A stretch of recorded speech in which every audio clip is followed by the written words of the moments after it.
আসসালামু আলাইকুম। আশা করি আপনারা সকলে ভালো আছেন। আজকে একটা ভিডিও আমি আপনাদেরকে যেটা দিচ্ছি, প্রিন্টার কিনতে যে আমরা অসংখ্য ভুল করে বসি। তা আসলে একটা প্রিন্টার কেনার আগে কি কি বিষয়গুলো একটু মাথায় রাখতে হবে, আমার মনে হয় যে এই ভিডিওটা যদি আপনি দেখেন তাহলে আপনি সঠিক ডিসিশন নিতে পারবেন। অর্থাৎ প্রিন্টার কিনতে যে কখনো ভুল হবে না। যদিও আজকে আমি সামনে প্রিন্টার রেডি করে রেখেছি, এটা জাস্ট হয়তো ডিসপ্লের জন্য, কিন্তু আজকের মেইন বিষয় হচ্ছে প্রিন্টার কেনার সময় আমরা কী কী ভুলগুলো করে থাকি। তো বন্ধুরা, আশা করি ভিডিওটা উপকার আসবে। যদি ভালো একটা শেয়ার করে দিবেন তাহলে হয়তো যারা প্রিন্টার কিনতে চান তারা ওই ভুলগুলো থেকে শুধরাতে পারবেন, সেই সাথে প্রিন্টার সম্বন্ধে জানতে পারবেন। প্রিন্টার কিনতে যে আমাদের অনেক দ্বিধাদ্বন্দ্ব থাকে, আসলে আমার জন্য কি কালার প্রিন্টার দরকার নাকি আমার জন্য সাদা কালো প্রিন্টার লাগবে, আমার জন্য কি লেজার প্রিন্টার লাগবে নাকি আমার জন্য লিকুইড কালার প্রিন্টার লাগবে, আমার জন্য কি ফটো প্রিন্টার লাগবে, আমার জন্য নাকি আমার ডকুমেন্ট প্রিন্টার লাগবে, আমার কি স্ক্যানার সহ প্রিন্টার লাগবে নাকি আমার শুধু প্রিন্টার লাগবে। এই রকম নানা ধরনের দ্বিধাদ্বন্দ্ব কিন্তু আমাদের মধ্যে থাকে। তো আমার মনে হয় যে আপনি যখন প্রিন্টার কিনতে যাবেন, তাহলে এই ভিডিওটা যদি দেখে আপনি মার্কেটে প্রিন্টার কিনতে যান তাহলে আপনি কখনোই ভুল হবে না এবং আপনি সঠিক ডিসিশনটা নিতে পারবেন। প্রিন্টার কিনতে যে আমরা কি কি ভুল করি, ধরেন আমার হচ্ছে শুধু ডকুমেন্ট প্রিন্ট দিতে হবে। আমি কি করে ফেললাম, আমি ধরুন একটা ইপসনের এল 130 প্রিন্টার কিনে নিয়ে গিয়েছি। এখন ব্যাপার হলো, ইপসনের এই 130 লিকুইড ইঙ্কট্যাঙ্ক প্রিন্টারটি মূলত হচ্ছে আপনার ফটো প্রিন্টিংয়ের কাজে বেশি ব্যবহার হয়। তাহলে আপনি শুধু সাদা কালো ডকুমেন্ট প্রিন্ট দিবেন, তাহলে আপনি ভুল করে যদি এটা কেন, তাহলে অবশ্যই আপনার এটা মানে ভ্যালু ফর মানি যাকে আমরা বলবো, এই টাকাটা আপনি নষ্ট করে ফেললেন। আবার অনেক সময় দেখা যায় যে আমার প্রিন্ট, ফটোকপি, স্ক্যান একসাথে লাগবে, তখন হয়তো আমরা এই প্রিন্টারটা অনেকে কিনে ফেলি। আমরা বুঝতে পারি না যে আসলে আমার এটা কেনা প্রয়োজন, কারণ আমরা হয়তো কিনে ফেলি, তার মানে তখন হয়ে যায়। আবার অনেকে দেখা যায় যে আমি ফটো প্রিন্ট করব, সেক্ষেত্রে কি করে অনেকে, যে আমি ইপসনের এই 3210 অথবা এইচপির মাল্টি ফাংশন প্রিন্টারগুলো কিনি। তো এখন যদি আপনার শুধু ফটো প্রিন্টের প্রয়োজন হয়, তাহলে ফটো প্রিন্টের জন্য কিন্তু স্পেশাল প্রিন্টারগুলো আলাদা আছে। যদি আপনার ডকুমেন্ট প্রিন্টের প্রয়োজন হয়, ডকুমেন্ট প্রিন্টের জন্য প্রিন্টার আলাদা আছে। এটা আপনি ভেবে চিন্তে নেবেন। ধরুন আপনার লেজার প্রিন্টারটা কখন লাগবে, আপনি ধরুন প্রিন্টার ব্যবহার করেন খুব অল্প, অর্থাৎ আপনি হয়তো সপ্তাহে 3 দিন 4 দিন 10টা 20টা 30টা পেজ প্রিন্ট করেন বাসায় অথবা অফিসে অথবা আপনার ব্যবসা প্রতিষ্ঠানে দিনে 2-4টা করে পেজ প্রিন্ট হয়। এইগুলোতে আপনার কখনোই কালার প্রিন্টারে যাবেন না। কালার প্রিন্টারে কিছু প্রবলেমের দিক থাকে, যেমন ধরুন হচ্ছে যে যদি আপনি কালার প্রিন্টারগুলো রেগুলার ব্যবহার না করেন, সেক্ষেত্রে অনেক সময় হেডটা শুকায় যেতে পারে অথবা হেডের নানা ধরনের ঝামেলা হতে পারে। সো এই কারণে কালার প্রিন্টারটাকে আপনি অ্যাভয়েড করতে পারেন। আবার দেখা গেলো যে যদি আপনি আবার শুধু ফটো প্রিন্ট দিতে হবে অথবা আপনি ইন্টারনেটের বিভিন্ন কাজগুলো করেন, অফিসের কাজ অথবা চাকরির আবেদন অথবা এরকম যে ইন্টারনেটের কাজগুলো করেন, সেক্ষেত্রে কিন্তু অনেক সময় দেখা যায় যে আপনাকে কাস্টমারকে এডমিট কার্ড প্রিন্ট দিতে হচ্ছে, ডকুমেন্ট প্রিন্ট, কালার প্রিন্টার, সেক্ষেত্রে কিন্তু আপনি আবার কালার প্রিন্টারটাকেই প্রিফার করতে হবে। সেক্ষেত্রে যখন আপনি ওই ধরনের কাজ করবেন, তখন আপনার জন্য বেটার হচ্ছে ইপসনের 3210, ব্রাদার্সের 420, 220 বা এইচপির যে ইঙ্কট্যাঙ্ক মাল্টি ফাংশন প্রিন্টারগুলো আছে, সেগুলো আপনার জন্য অনেক ভালো। আবার যদি আপনার বিজনেসটা হয় যে শুধু স্টুডিও, আপনি শুধু ফটো প্রিন্ট দিবেন, এছাড়া অন্য কোনো কাজ নয়, সেক্ষেত্রে আপনি এখানে ইপসনের একটা প্রিন্টার আছে L805, সেটা হচ্ছে 6 কার্টিজের প্রিন্টার, অর্থাৎ যে প্রিন্টার আবার কার্টিজ বেশি থাকে বা কালার ভ্যারিয়েন্টটা বেশি থাকে, আপনার সেই প্রিন্টার দিয়ে ফটো প্রিন্টিংয়ের জন্য অনেক ভালো। সেক্ষেত্রে ইপসনের L805 প্রিন্টারটা আমরা রিকমেন্ড করি আমাদের কাস্টমারকে। তো এটা একটা ব্যাপার। এরপরে দেখা যায় যে আপনার হয়তো একটা যেখানে প্রিন্ট করবেন হিউজ সাদা কালো পেজ প্রিন্ট দিতে হবে। আপনি যদি আবার হিউজ সাদা কালো পেজ প্রিন্ট দিতে চান, তখন কিন্তু আপনাকে এই ইপসনের 130ও নেওয়া যাবে না বা 3210ও নেওয়া যাবে না, তখন আপনাকে নিতে হবে হচ্ছে লেজার প্রিন্টার।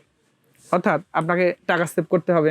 আপনি ধরুন হচ্ছে যে আপনার দোকানে প্রিন্ট দিবেন কাস্টমারের জন্য, যতটুকু পারা যায় যে কম কস্টিংয়ে আপনাকে প্রিন্টগুলো করা যায় কিনা, সেক্ষেত্রে কি প্রিন্টার হতে পারে বর্তমানে লেজার প্রিন্টারগুলো নিতে পারেন আপনি। লেজার প্রিন্টার একটা সুবিধা হচ্ছে যে আপনি ধরুন হোম ইউজ করবেন, 10 দিন 5 দিন 7 দিন 3 দিন হয়তো আপনি ব্যবহার করবেনই না, প্রিন্ট দিবেনই না। যেহেতু কালার প্রিন্টারগুলো ওই ঝুঁকিগুলো থাকে, হেড জ্যাম হওয়ার, হেড শুকায় যাওয়ার, কিন্তু লেজার প্রিন্টারে এই ঝুঁকিটা থাকে না। আপনি ধরুন 2-4 দিন পরে প্রিন্ট দিলেও আপনার প্রিন্টারটার ক্ষতি হওয়ার সম্ভাবনাটা অনেক কম থাকবে। সো আপনি লেজার প্রিন্টারটা নেবেন। লেজার প্রিন্টারটা হচ্ছে আপনার পাউডার কালি যেহেতু থাকে, অর্থাৎ টোনার সিস্টেম, টোনারগুলো আপনাকে দেখতে হবে যে আসলে আমি যে প্রিন্টারটা কিনছি, এই প্রিন্টারটা আমি কত টাকা দিয়ে কিনছি এবং ইন ফিউচারে আমি যখন টোনার কিনবো তখন আমাকে কত টাকা দিয়ে কিনতে হবে। অর্থাৎ আপনি কিন্তু সারা জীবনে প্রিন্টার হয়তো ধরুন একবার কিনলেন 2-4 বছরের মধ্যে, আবার টোনার কিন্তু আপনাকে রেগুলারলি কিনতে হবে। সো এটা আপনাকে মাথায় রাখতে হবে যে আমি যে প্রিন্টারটা নিব এই প্রিন্টারটাতে আমার কালির ক্যাপাসিটি কেমন হবে, আমার প্রিন্ট কস্টটা কেমন হবে, সো টোনারের দাম কোনটাতে আমি কম পাবো সেই লেজার প্রিন্টারটা আমাকে নিতে হবে। এটা একটা মাথায় রাখবেন। তো এরপরে দেখা যায় যে লেজারের মধ্যে অনেক সময় আমাদের ফটোকপি প্রয়োজন হয়। অর্থাৎ যাদের শুধুমাত্র সাদা কালো ফটোকপি প্রিন্ট স্ক্যান একসাথে প্রয়োজন হবে তাদের জন্য কিন্তু আবার আলাদা ধরনের প্রিন্টার আছে। অর্থাৎ আপনি সাদা কালো, বিশেষ করে গ্রামে গঞ্জে যে ব্যবসা প্রতিষ্ঠানগুলো হয় অনেক সময় দেখা যায় যে ওখানে শুধু সাদা কালো স্ক্যান ফটোকপি এগুলো প্রয়োজন হয়। সেক্ষেত্রে আপনার অনেক ভালো ভালো প্রিন্টার আছে মার্কেটে। আপনার ধরুন হচ্ছে যে ক্যাননের আছে, এইচপির আছে 135, A137, FN/W 135W, এই প্রিন্টারগুলো আছে, ব্রাদার্সের আছে 2700DW। এই প্রিন্টারগুলো যদি আপনি নেন তাহলে দেখবেন যে আপনি মোটামুটি প্রিন্ট ফটোকপি স্ক্যান একসাথে করতে পারছেন। অর্থাৎ আপনার যদি গ্রামে গঞ্জে কোনো ছোটোখাটো ব্যবসা হয়ে থাকে তাহলে আপনার জন্য ওই প্রিন্টারটা অনেক পারফেক্ট হবে, আপনার কস্টিংটা অনেক কম হবে, সেই সাথে আপনি ফটোকপির যে একটা ফিলিংসটা এটা পাবেন। কারণ হলো যে একটা যদি আমি ফটোকপির দামের কথা বলি, তোশিবা ব্র্যান্ডের একটা ফটোকপি মেশিন কিনতে গেলে আপনাকে 45,000 40,000 প্লাস আপনাকে ইনভেস্ট করতে হবে। আর আপনি যদি এইচপির এই প্রিন্টারগুলো অথবা ব্রাদার্স অন্যান্য যে ব্র্যান্ডের প্রিন্টারগুলো আছে মাল্টি ফাংশন, সেক্ষেত্রে দেখা যাবে যে আপনি 20-22,000 টাকা ইনভেস্ট করলেই আপনি একটা ভালো প্রিন্টার পেয়ে গেছেন এবং কস্টিংটা মোটামুটি নাগালের মধ্যে থাকবে। তো এটা একটা ব্যাপার। তো এরপরে দেখা যায় যে আমাদের মাল্টি ফাংশনের ক্ষেত্রে যে আমরা যেটা ভুল করি যে আমাদের আসলে স্ক্যান দরকার আছে, অনেকে আবার শুধু স্ক্যান করবে এই জন্য আবার মাল্টি ফাংশন প্রিন্টার নিচ্ছে। এটা কিন্তু আসলে ভুল। যদি আপনার শুধু স্ক্যান করার প্রয়োজন হয় তাহলে আপনি কখনোই মাল্টি ফাংশন প্রিন্টার নেবেন না, আপনি শুধু ইন্ডিভিজুয়াল স্ক্যানার নেবেন। কারণ হলো মাল্টি ফাংশন প্রিন্টারে যে স্ক্যানারটা থাকে তার কিন্তু ডিপিআই কম থাকে, রেজুলেশন কম থাকে।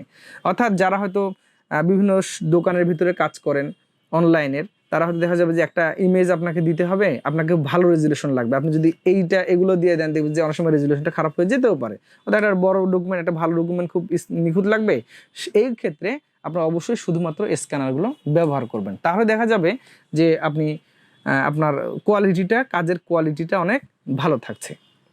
তো বন্ধুরা এগুলো কিন্তু মূলত ব্যাপার ছিল যে আমরা আসলে প্রিন্টার কিনতে যে এই ধরনের অনেকগুলো ভুল করে থাকি। তো আমার মনে হয় যদি আপনাদের শুধুমাত্র ফটো প্রিন্টের প্রয়োজন হয় তাহলে আপনারা শুধু ফটো প্রিন্টার নেবেন। এক্ষেত্রে আপনি ইপসন L130 নিতে পারেন অথবা L805 নিতে পারেন। এটা শুধুমাত্র ফটো প্রিন্টের জন্য স্পেশালিস্ট।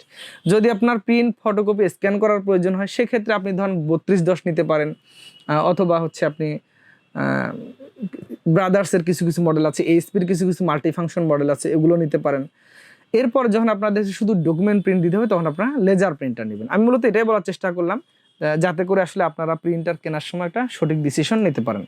তো বন্ধুরা এখন একটু আজকে এই প্রিন্টার প্রাইস জানিয়ে দিই। যারা প্রিন্ট ফটোকপি স্ক্যান একসাথে প্রয়োজন তারা 3210টা নেবেন। এটার প্রাইসটা হয়তো আপনি 19,200 থেকে 19,500 টাকা পেয়ে যাবেন। এগুলো হচ্ছে অফিসিয়াল অথেন্টিক প্রোডাক্ট। আপনি যদি ইপসনের এই 130 নিতে চান একটু অস্বাভাবিক প্রাইস আছে, 18,500 থেকে 19,500 এর আশেপাশে এগুলো বিক্রয় হচ্ছে। এগুলো আপনি নিতে পারেন, বাজেটের মধ্যে অনেক সেরা হতে পারে। এরপরে যদি আপনি লেজারে যান তাহলে তো এইচপির 107 প্রিন্টার নিতে পারেন। দুটি হয়, একটা 107 A107W। এগুলো যদি আপনি নিতে চান তাহলে হয়তো 12,100-200 টাকা কষ্ট করতে হবে। আপনি যদি ক্যাননের 6030 নিতে চান এগুলো হয়তো আপনি 14,800, 500, 15,000 এই সামথিং এর আশেপাশে খরচ করতে হবে। আপনি যদি আবার মাল্টি ফাংশন সাদা কালোতে যেতে চান এক্ষেত্রে এইচপির 135 আছে, সেগুলো হয়তো আপনাকে নিতে হবে 19,000 সামথিং বা 19,500 এর আশেপাশে। তো মোটামুটি এই ধরনের বাজেটে কিন্তু আপনি প্রিন্টারগুলো পেয়ে যাচ্ছেন। ফিনিশিং আর একটা কথা বলে রাখি, আমরা প্রিন্টার কেনার সময় একটা চরম ভুল করে ফেলি। হয়তো এক্ষেত্রে আমাদেরকে অনেক দোকানদার মোটিভেটেড করে। তো আপনারা এই বিষয়টা মাথায় রাখবেন, এই কথাটা, সেটা হচ্ছে যে কম দামে কিছু প্রিন্ট ফটোকপি স্ক্যান পাওয়া যায়। এটা এইচপির আছে, ক্যাননের আছে, খুবই লো বাজেটের মধ্যে, হয়তো 8,000, 7,000, 9,000, 5,000, 7,000 এর মধ্যে পাওয়া যায়। আপনারা পারতপক্ষে এই প্রিন্টারগুলো অ্যাভয়েড করার চেষ্টা করবেন। আপনি যদি এইচপি একটা প্রিন্টার কিনেন মাল্টি ফাংশন হয়তো 7,000, 6,500 টাকা দিয়ে, দেখবেন যে ওটা কার্টিজ কিনতে আপনি ফকির হয়ে গিয়েছেন। অর্থাৎ এমনটা হতে পারে যে আপনি কার্টিজটা খুঁজেও পাচ্ছেন না। সো আপনি ওই ডিফিকাল্টিতে কেন যাবেন? এই জন্য যদি আপনার সুযোগ থাকে, অনেকে হয়তো হোম ইউজের জন্য প্রিন্টার কিনতে চান যে আমার একটা অল্প দাম প্রিন্টার লাগবে, এগুলো দেখে হয়তো নিয়ে যান, কিন্তু নিয়ে যাওয়ার পরে তারা অনেক ভোগান্তিতে পড়তে হয় বা পড়ে থাকেন। তো আপনারা এই ধরনের প্রিন্টারগুলো অ্যাভয়েড করতে পারেন, তাহলে হয়তো আপনার টাকাটা কাজে লাগবে। বন্ধুরা আর কথা নয়, অনেক কথা বলেছি। ভিডিওটা যদি খারাপ লেগে থাকে অবশ্যই ক্ষমা সুন্দর দৃষ্টি দেখবেন। যদি উপকার হয়ে থাকে একটা শেয়ার করে দিবেন, আমাদের চ্যানেলকে সাবস্ক্রাইব করবেন। আর যদি সাবস্ক্রাইব করে থাকেন তাহলে আপনাকে অসংখ্য ধন্যবাদ। আগামীতে আবার নতুন কোনো ভিডিওতে দেখা হচ্ছে। আপনি চাইলে আমাদের কাছে এই প্রিন্টারগুলো অর্ডার করতে পারেন, আমরা পাঠিয়ে দিব যত্ন সহকারে আপনার কাছে। আর আশা করি আপনি নিশ্চিন্তে প্রিন্টারটি পেয়ে যাবেন। সকলের সুস্থতা কামনা করে আজকে এই প্রিন্টারের ভিডিও থেকে বিদায় নিচ্ছি। আল্লাহ হাফিজ।